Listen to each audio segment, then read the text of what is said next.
What is up दोस्तों, मैं हूं अनिरुद्ध और स्वागत है आपका BTW के एक और AEW डायनामाइट रिव्यू एपिसोड में। तो शो की शुरुआत होती है एक बिग बैंग के साथ, जो कि होता है एक 12 man tag team match between the elite and FTR versus the dark order. और दोस्तों यहाँ पे शुरुआत से ही आपको देखने को मिलता है कि द एलीट कितने ज़्यादा सिंक में हैं, उनके बीच की केमिस्ट्री बहुत गजब है और वो एक यूनिट की तरह काम करते हैं। वहीं द डार्क ऑर्डर काफ़ी कंफ्यूज लगता है स्टार्टिंग में, पर इवेंचुअली उनको उनकी फुटिंग मिल जाती है।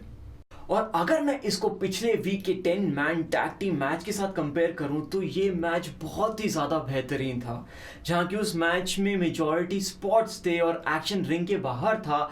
ये एक प्रॉपर रेसलिंग मैच था जिसमें एक्शन मेजॉरिटी रिंग के अंदर रहा और यहाँ पे सभी रेसलर्स को बहुत ही अच्छी तरह यूटिलाइज किया।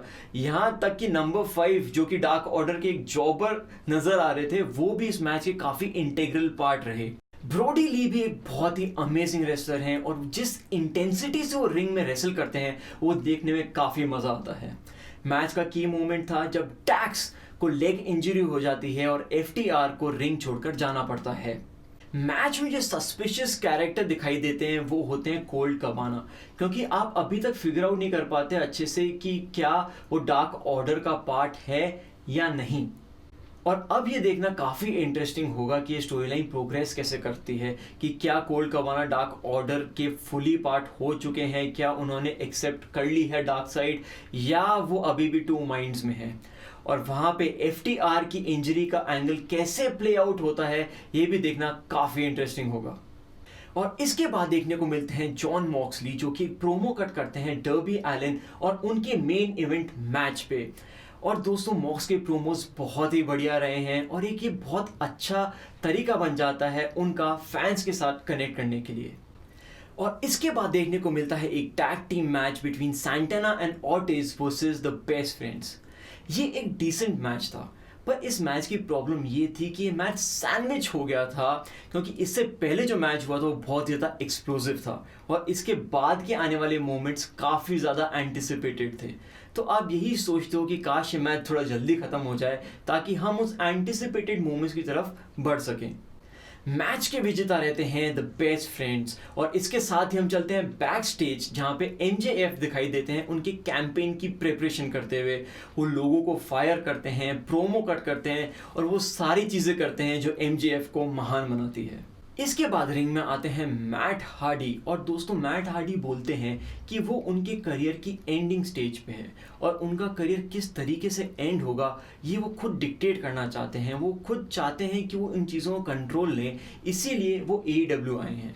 और वो बोलते हैं कि उनका एक और मकसद है कि उनको नए सुपरस्टार्स को हेल्प करना है, उनको एक तरीके से गाइडेंस देना है और यही जज्बा उनको दिखाई देता है प्राइवेट पार्टी में। वो बोलते हैं प्राइवेट पार्टी उनको याद दिलाती है उनके और उनके भाई के यंग डेज की। और एक और ऐसे रेसलर हैं जिसके अंदर पोटेंशियल है और वो है सैमी गुवारा। और दोस्तों मैट बोलते हैं कि सैमी कभी भी जेरिको के शैडो से नहीं निकल पाएंगे और उनके बोलते ही सैमी वहाँ आ जाते हैं और उन पे चुपके से हमला कर देते हैं। लड़ाई होने लग जाती है, वो लोग रिंग के बाहर जाते हैं, यहाँ तक कि सैमी चेयर उठाते हैं और सीधे मैट के मुंह पे मारते हैं। वो मैट को टेबल पे लेटाते हैं और रैंप पे जाके उनके ऊपर कूद जाते हैं और मैट इस टाइम खून में पूरे लथपथ हो जाते हैं और ये सेगमेंट यहीं ख़त्म होता है। और इसके बाद फिर से हम चलते हैं बैक स्टेज एरिया की तरफ, जहाँ पे दिखाई देते हैं सैंटाना एंड ऑर्टिज और वो बहुत ही ज़्यादा गुस्से में है और उनके पीछे खड़ी होती है ट्रेंट के मदर की कार और वो उस कार को तहस नहस कर देते हैं और एक कड़ी वार्निंग भेजते हैं द बेस्ट फ्रेंड्स की तरफ। ये एक परफेक्ट हील एंटिक्स थे और ये देखने में बहुत मज़ा आया। इसके बाद हमको देखने को मिलता है the much awaited debut of Matt Cardona, जिसमें वो अपने टैग टीम पार्टनर कोडी के साथ टेक ऑन करते हैं द डार्क ऑर्डर को। इस मैच में WWE की बुकिंग का काफ़ी ज़्यादा एसेंस देखने को मिला। मैच रिवॉल्व अराउंड होता है कोडी की रिब इंजरी पे और वो कैसे बिल्डअप करते हैं एक हॉट टैग मिलते ही मैट रिंग में आते हैं और डार्क ऑर्डर को कंप्लीटली डोमिनेट करते हैं। मैट शायद उनकी लाइफ की बेस्ट शेप में है। ये एक डिसेंट मैच था। मैच के एंड में देखने को मिलता है कि जैसे ही कोडी रोड एग्जिट ले रहे होते हैं, वहाँ पे ही एंट्री होती है स्कॉर्पियो स्काई की, और वो उनको चैलेंज करते हैं TNT चैंपियनशिप के लिए नेक्स्ट वीक।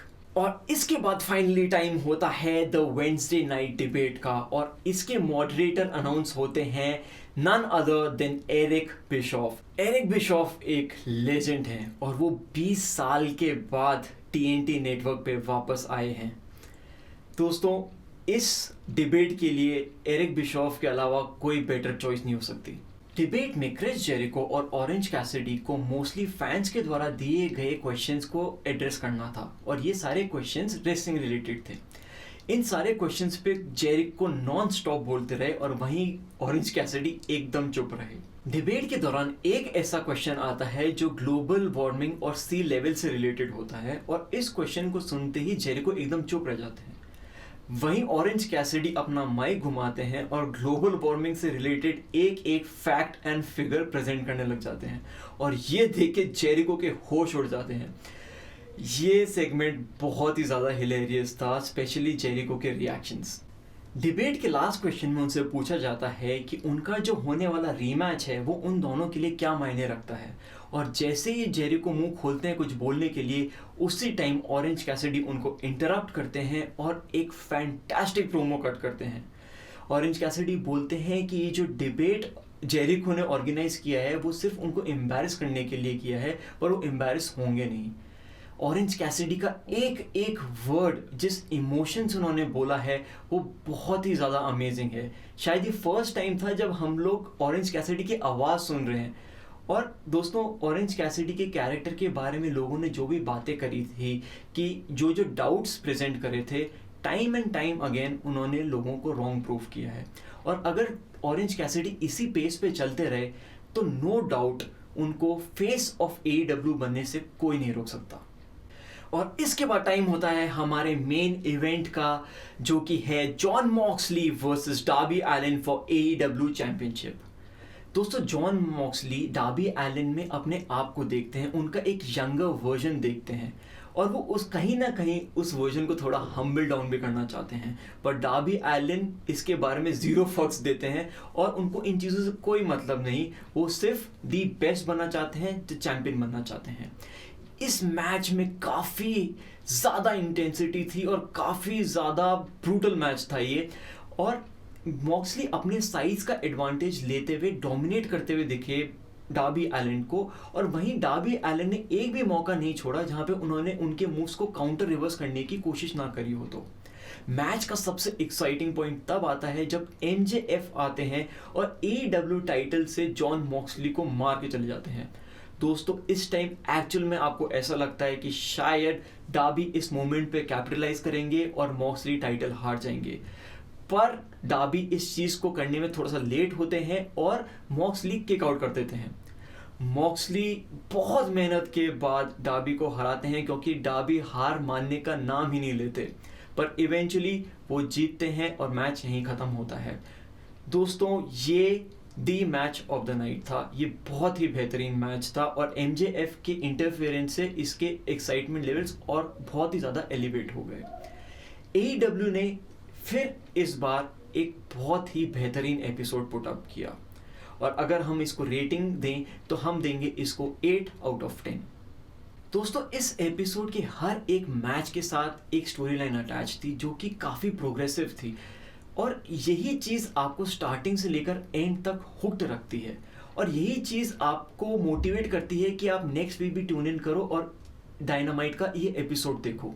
एंड पर्सनली मैं वेट नहीं कर सकता नेक्स्ट एपिसोड के लिए। अगर आपको ये रिव्यू अच्छा लगा हो तो प्लीज़ इसको लाइक करें, हमारे चैनल को सब्सक्राइब करें, और कमेंट्स में बताएं कि आपको एपिसोड कैसा लगा। Thank you so much.